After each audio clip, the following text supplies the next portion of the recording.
Hello friend, आज हम लोग क्वेश्चन नंबर 776 से आगे बढ़ेंगे।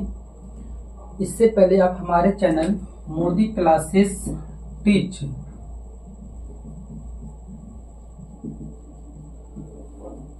को लाइक, सब्सक्राइब और अगर आप हमारे चैनल पर न्यू हैं तो आप सब्सक्राइब कर लीजिए।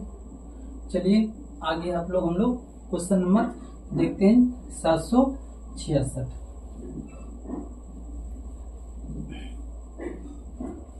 शून्य त्वरण का अर्थ क्या होता है?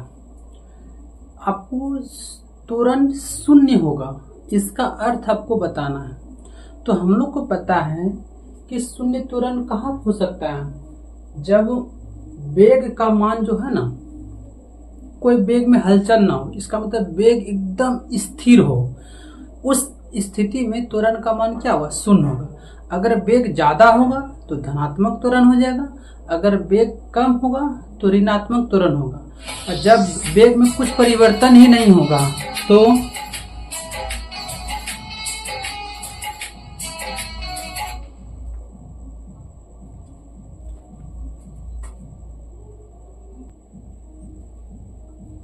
तो हम लोग इस प्रकार से इस क्वेश्चन का आंसर क्या लगा सकते हैं? 1 नंबर हम लोग टिक कर लेंगे कि जब वेग क्या हो, स्थिर हो, तो त्वरण का मान क्या होगा? शून्य होगा। ये आरआरबी ग्रुप डी 12/12/2018 का मॉर्निंग शिफ्ट का ये सवाल पूछा गया था। आगे बढ़ते हैं।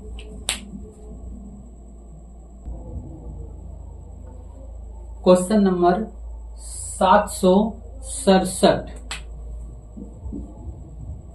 दाब को डैश के रूप में परिभाषित किया गया है, यानी किस रूप में परिभाषित किया गया आपको बताना। ये आपको 4 गो ऑप्शन दिया हुआ है, इसी में आपको चुनना है कि किससे परिभाषित किया गया। कहे द्रव्यमान और त्वरण का गुणनफल, ये तो हो नहीं सकता है। भार प्रति इकाई आयतन, आयतन को तो हम लोग घनत्व करते हैं। आयतन अगर नीचे दिया है तो हम लोग क्या बोलेंगे? घनत्व। द्रव्यमान प्रति इकाई, ये भी क्या आयतन दिया हुआ, ये भी क्या हो जाएगा? घनत्व को परिभाषित करेगा। लेकिन यहाँ कर रहा है दाब को, तो दाब को क्या लिख सकते हैं हम? प्रणोद। प्रणोद को हम लोग क्या कहते हैं? थ्रस्ट। प्रति इकाई क्षेत्रफल, यहाँ क्षेत्रफल दिया हुआ है, क्योंकि हम लोग को पता है प्रेशर यानी P बराबर क्या होता है? F/A। ए मतलब क्या? एरिया। एरिया मतलब क्या हो गया? क्षेत्रफल।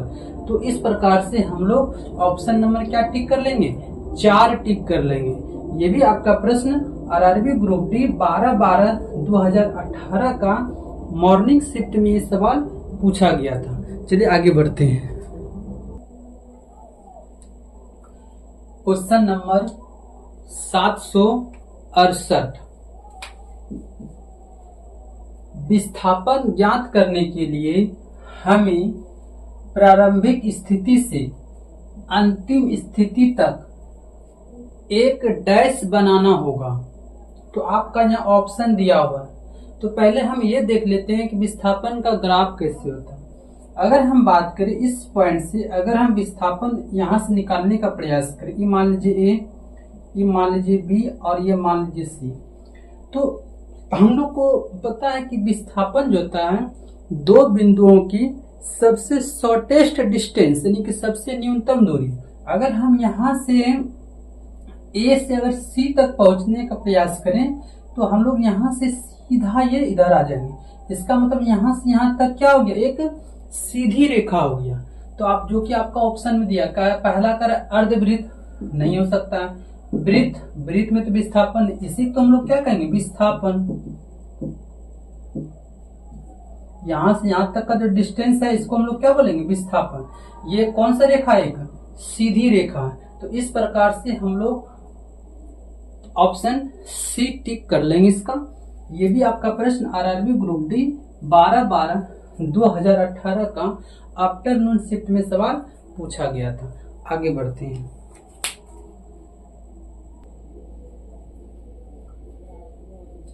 (769)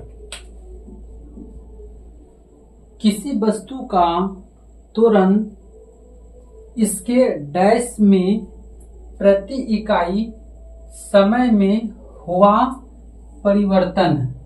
तो हम लोग का त्वरण का तो डिफिनेशन ही पता है हम लोग को कि वेग में परिवर्तन की दर को हम लोग क्या कहते हैं, त्वरण कहते हैं। तो प्रति इकाई अब किसके साथ चेंज हो रहा है, समय के साथ हो रहा है। तो वही तो कह रहे हैं यहाँ पे प्रति इकाई समय में हुआ परिवर्तन। तो जब समय में परिवर्तन होगा तो इसका मतलब क्या कहलाएगा, वेग के रूप में उसको जाना जाएगा। तो ये भी क्वेश्चन आपका आरआरबी ग्रुप डी 13/12/2018 का आफ्टरनून शिफ्ट में पूछा गया था। आगे बढ़ते हैं, क्वेश्चन नंबर 770। त्वरण का प्रतिरोध, यहाँ आप देखिए एक नया वर्ड आया है, प्रतिरोध करने की पिंड की प्रवृत्ति को डैश कहा जाता है। फिर वही बात हो गया यहाँ पर, अब त्वरण का प्रतिरोध कर रहा है। तो त्वरण का जब प्रतिरोध कर रहा है इसका मतलब क्या है, गति को घटा और बढ़ा रहा है। अचानक गति को क्या कर रहा है, बढ़ा देता है, या अचानक गति को घटा देता है। तो हम लोग को पता है कि अचानक कोई गति घटती या बढ़ती है किसके कारण, जड़त्व के कारण होता है। तो इस प्रकार से ये भी क्वेश्चन आपका डील हो गया।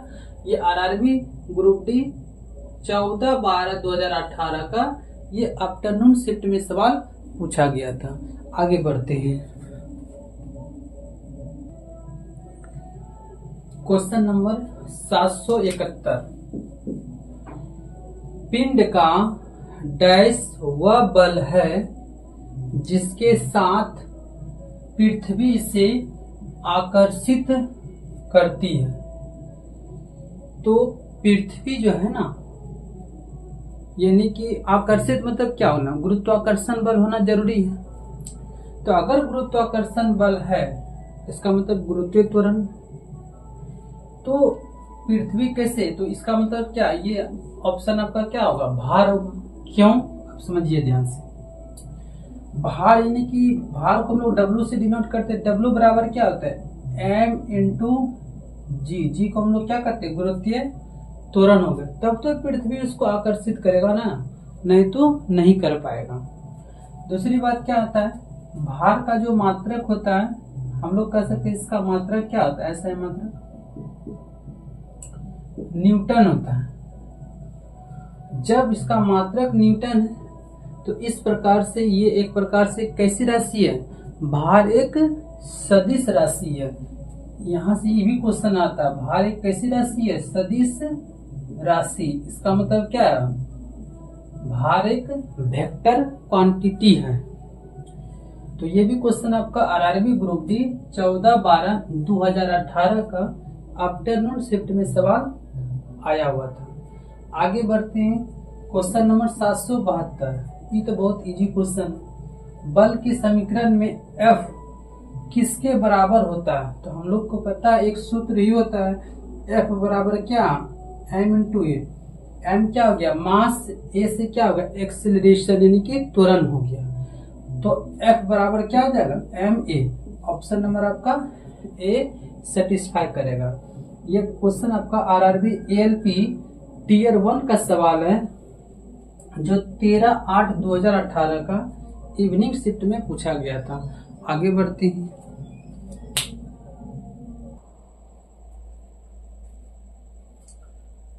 Question number 773। कारों का ब्रेकिंग पैड में डैश के गुण का उपयोग किया जाता है।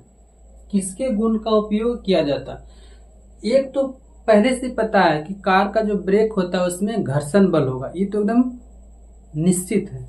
लेकिन यहाँ पे देखिए आपको घर्षण का भी आपको प्रकार दिया हुआ, किस प्रकार से क्वेश्चन कुछ रिलेट करके दिया गया आपको। पहला कर है घर्षण का सकारात्मक प्रभाव, घर्षण का शून्य प्रभाव। शून्य प्रभाव तो होगा ही नहीं, क्योंकि घर्षण जब शून्य हो जाएगा तो ब्रेक लगेगा ही नहीं।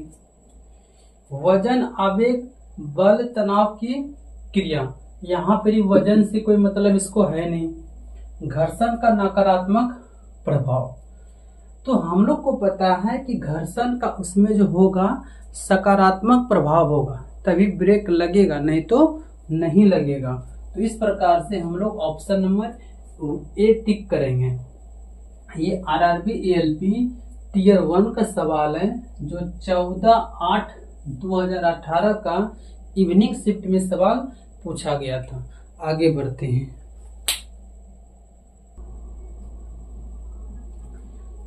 Question number 774। भार का एसआई मात्रक क्या होता है? इसका भी इससे जस्ट पहले वाले क्वेश्चन में बता चुके हैं कि भार का एसआई मात्रक क्या होता है, न्यूटन होता है। और भार एक प्रकार से वेक्टर क्वांटिटी है, इसका मतलब सदिश राशि है। आगे बढ़ते हैं हम लोग। Question number 775। निम्नलिखित में से कौन सी भौतिक इकाई एक वस्तु की स्थिर या एक समान गतिशील स्थिति को बदलती है या बदलने का प्रयास करती है? ये तो जानते ही हैं कि बल जो है किसी वस्तु को बदलती है, बदलने का क्या करेगा, प्रयास करेगा। तो इसका मतलब ऑप्शन नंबर इसका क्या टिक कर लेंगे, बी टिक कर लेंगे। ये आरआरबी एएलपी टीयर 1 का सवाल है जो 21/8/2018 का आफ्टरनून शिफ्ट में सवाल पूछा गया था। आगे बढ़ते हैं। Question number 775। बल की परिभाषा को किसके आधार पर व्याख्यायित किया जा सकता है? यानी कि न्यूटन के कौन से नियम से बल का हमको व्याख्यानिक सूत्र प्राप्त हुआ? तो जैसे बल का F बराबर m है, ये तो हम लोग क्लास में पढ़ा है। ये न्यूटन का कौन सा गति नियम है, द्वितीय गति नियम है ना। ये न्यूटन का द्वितीय गति नियम से बल का व्यंजक प्राप्त होता है। क्या प्राप्त होता है? F बराबर m a। ऑप्शन देख लेते। न्यूटन का तीसरा गति नियम नहीं हो सकता है, न्यूटन का गति का दूसरा नियम, ये वाला आपका ऑप्शन क्या होगा, सेटिस्फाई करेगा। ये प्रश्न आपका आरआरबी एएलपी टीयर 1 का सवाल है जो 20/8/2018 का इवनिंग शिफ्ट में सवाल पूछा गया था। आगे बढ़ते हैं।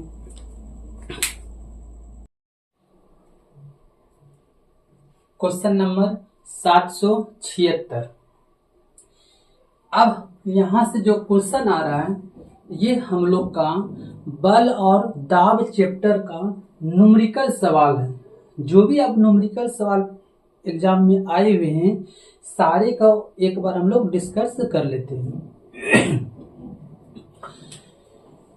एक स्थिर बल 10 किलोग्राम द्रव्यमान की वस्तु पर 2 सेकेंड की अवधि के लिए कार्य करता है। यह वस्तु के वेग को 5 मीटर पर सेकेंड से बढ़ाकर 10 मीटर पर सेकेंड कर देता है। लागू बल का परिमाण ज्ञात कीजिए। तो पहले तो आपको फोर्स निकालना है, याद रखिए। दूसरी बात, अब यदि बल 5 सेकेंड की अवधि के लिए लगाया जाता है तो कार्य वस्तु का अंतिम वेग क्या होगा? एक बार ऑप्शन देख लेते हैं हम लोग। पहला दिया है 20 न्यूटन, दूसरा है 7.5 मीटर पर सेकेंड, दूसरा है 25 न्यूटन जो बल लगेगा, अंतिम वेग है 7.5 मीटर पर सेकेंड। तीसरा ऑप्शन है 20 न्यूटन और अंतिम वेग है 17.5 मीटर पर सेकेंड। चौथा ऑप्शन है 25 न्यूटन और अंतिम वेग क्या है 17.5 मीटर पर सेकेंड। ये सवाल आपको देख लीजिए, आरआरबी एनटीपीसी का सीबीटी 1 का सवाल है जो 12/3/2021 का मॉर्निंग शिफ्ट में पूछा गया। तो हम यहाँ पे सोल्यूशन करने के लिए थोड़ा सा हम इसको इरेज करते हैं और जो जो दिया है लिख लेते हैं। अब देखिए हम लोग इसको थोड़ा सा मिटाते हैं। यहाँ पर m दिया हुआ है, तो m हम लोग लिख लेते हैं। m कितना दिया है? 10 kg। t आपको दे दिया है 2 सेकेंड। देखिए पहला वेग कितना है? 5 मीटर पर सेकेंड। फिर आगे क्या देता है? 10 मीटर पर सेकेंड। इसका मतलब प्रारंभिक वेग u आपको पता है 5 मीटर पर सेकेंड, और v आपको पता है 10 मीटर पर सेकेंड। अब कह रहा यदि बल 5 सेकेंड की अवधि के लिए लगाया जाता है तो वस्तु का अंतिम वेग क्या होगा? ये सब तो दिया हुआ, तो आपको तो पहले हम लोग बल निकालते हैं। तो बल यानी कि F बराबर क्या होता है? m इंटू ए। इसके लिए हमको क्या चाहिए? मास तो है लेकिन त्वरण नहीं दिया हुआ।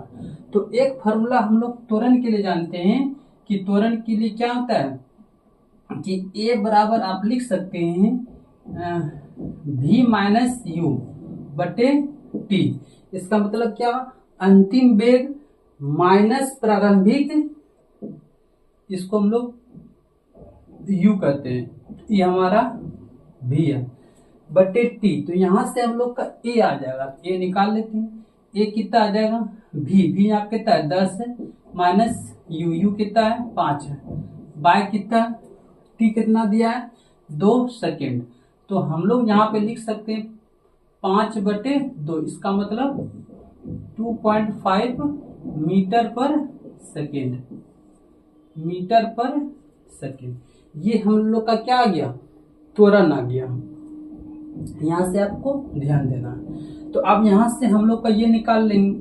मास आपको दिया हुआ है 10 kg का। तो यहाँ पे देखिए, यहाँ भी सेकेंड होगा तो सेकेंड स्क्वायर होगा यहाँ पे, क्योंकि त्वरण कैसा है? मतलब मीटर पर सेकेंड स्क्वायर।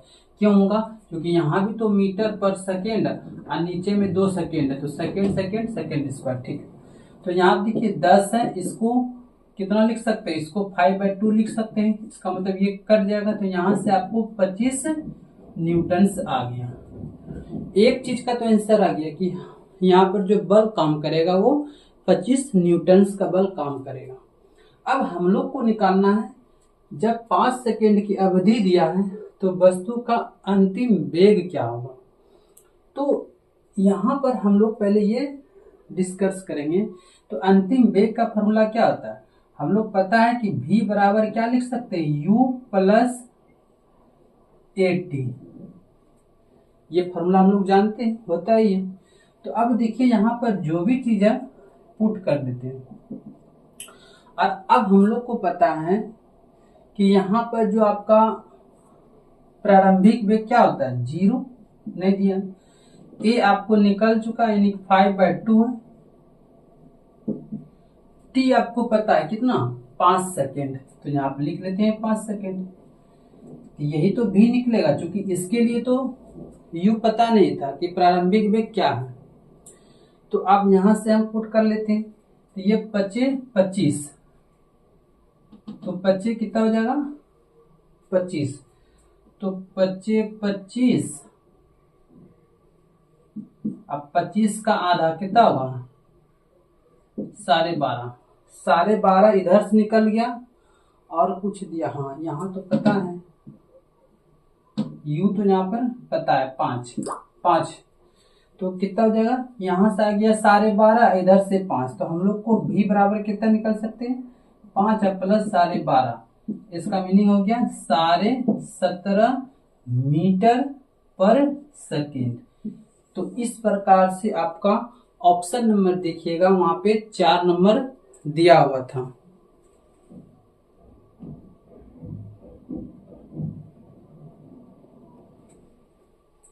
ऑप्शन नंबर आपका 4 दिया था, 25 न्यूटन्स का बल, और जो अंतिम वेग होगा इसका मतलब v जो होगा 17.5 मीटर पर सेकेंड काम करेगा।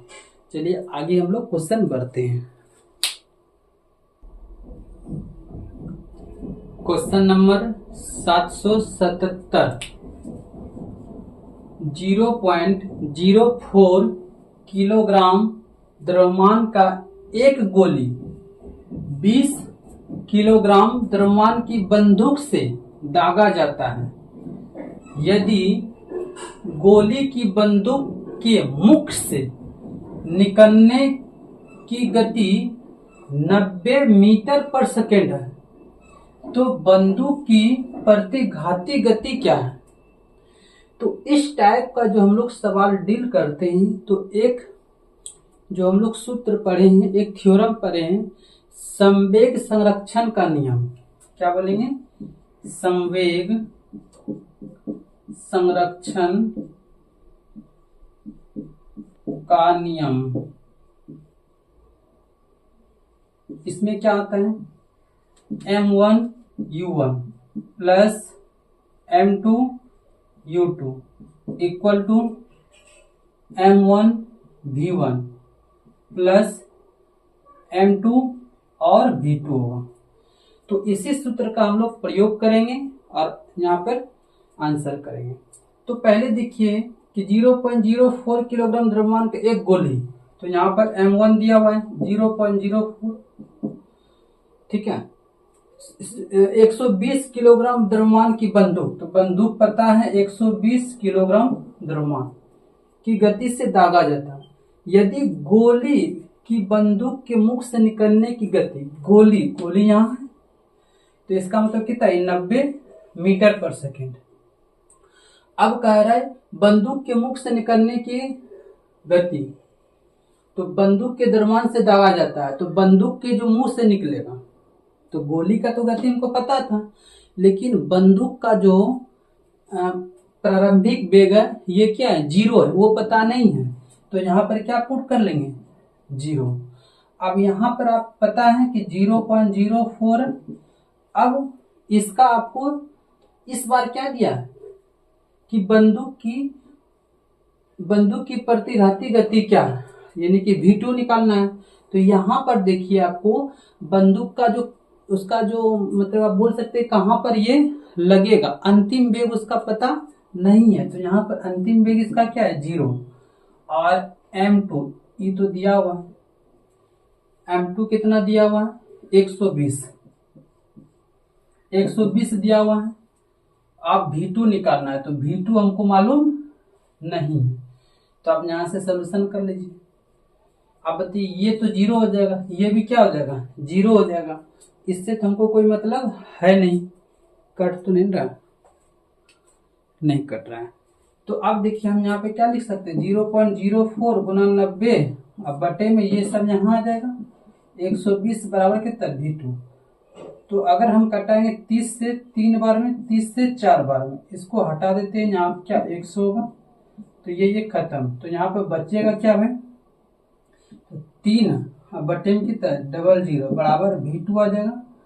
तो 3 पर 00 नीचे है तो ऊपर जाएगा क्या होगा?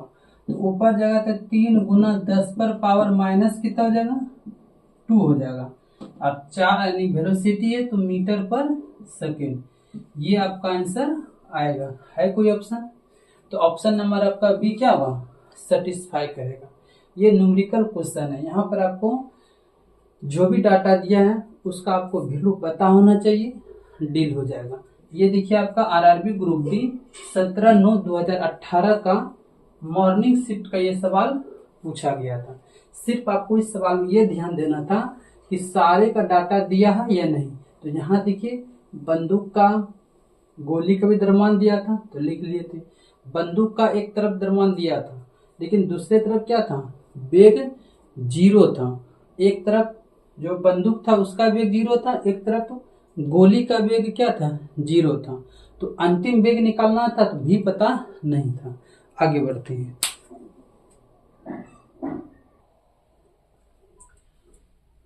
Question number 778। एक गेंद को 80 मीटर की ऊंचाई से गिराया जाता है। चौथे सेकेंड, यहाँ पर देखिए ध्यान दीजिएगा, चौथे सेकेंड पूछ रहा है। चौथे सेकेंड में इसके द्वारा तय की गई दूरी क्या? यहाँ पर यह सवाल नहीं है कि 4 सेकेंड में तय की गई दूरी, नहीं कह रहे चौथे सेकेंड में। इसका मतलब जो चौथा सेकेंड आएगा 1 2 3 तक नहीं, जो चौथा सेकेंड में दूरी आएगा उसको हमको बताना। तो हम लोग पता है कि देखिए क्या क्या दिया हुआ है, पहले समझिए ध्यान से। तो हमको कह रहा है दूरी निकालने के लिए एक फॉर्मूला हम लोग लिखाए थे पूरा के लिए, एस बराबर क्या होता है, UT plus half eighty square.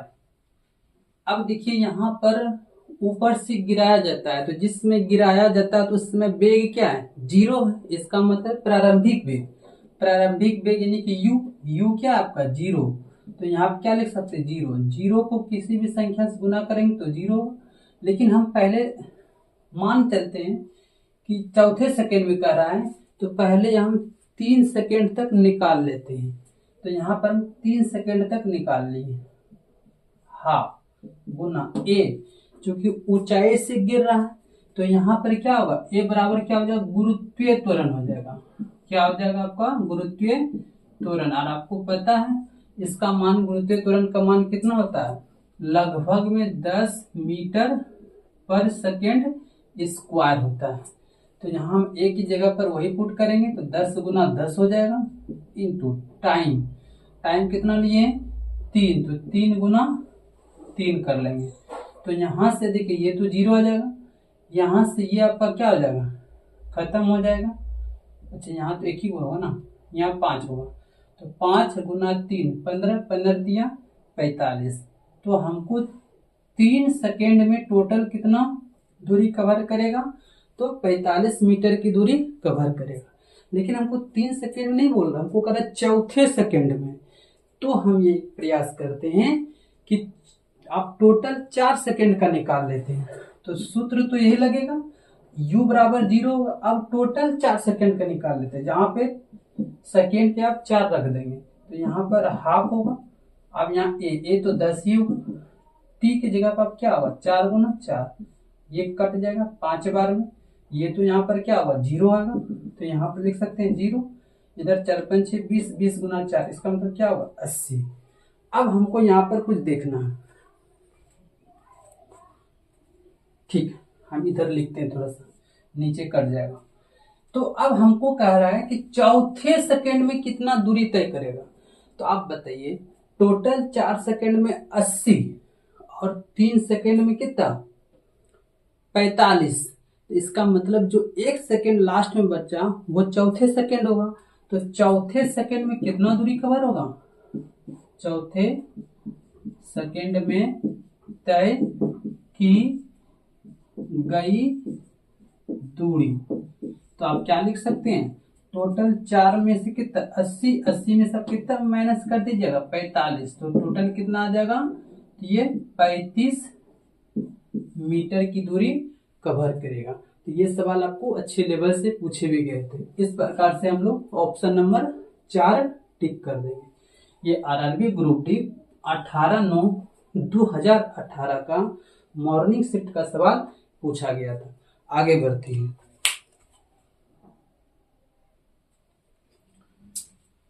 Question number 779। एक वस्तु अपनी स्थिर अवस्था से, यहां देखिए बोल दिया स्थिर अवस्था से चलना आरंभ करती है या 2 सेकेंड में 5 मीटर पर सेकेंड की गति प्राप्त कर लेती है। इसका त्वरण क्या है, एक्सीलरेशन।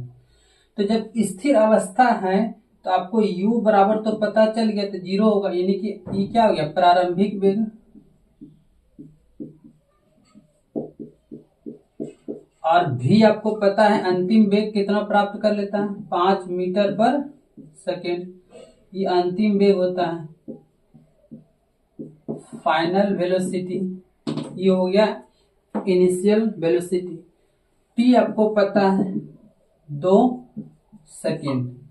तो हम लोग को एक पता है त्वरण का सूत्र क्या होता है, a बराबर क्या होता है, v minus u by t. बैठा लेंगे, इसका मतलब कितना दिया, ये 5 माइनस 0, 0 बाय 2, इसका मतलब 5/2 का वैल्यू कितना हो जाएगा, तो 5/2 का वैल्यू कितना, 5 का आधा यानी कि 2.5 होगा, 2.5 मीटर पर सेकेंड स्क्वायर होगा। ये आपका क्या आना चाहिए, आंसर आना चाहिए। तो आपका ऑप्शन नंबर क्या सेटिस्फाई करेगा? 1।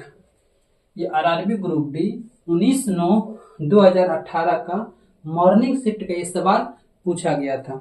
आगे बढ़ते हैं।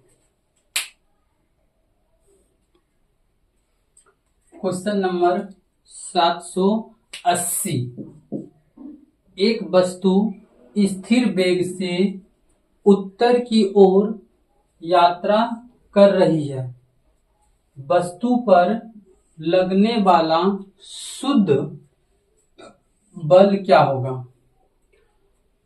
ऑप्शन 1 नंबर दिया दक्षिण की ओर, बी नंबर पूर्व की ओर, सी नंबर 0, डी नंबर उत्तर की ओर।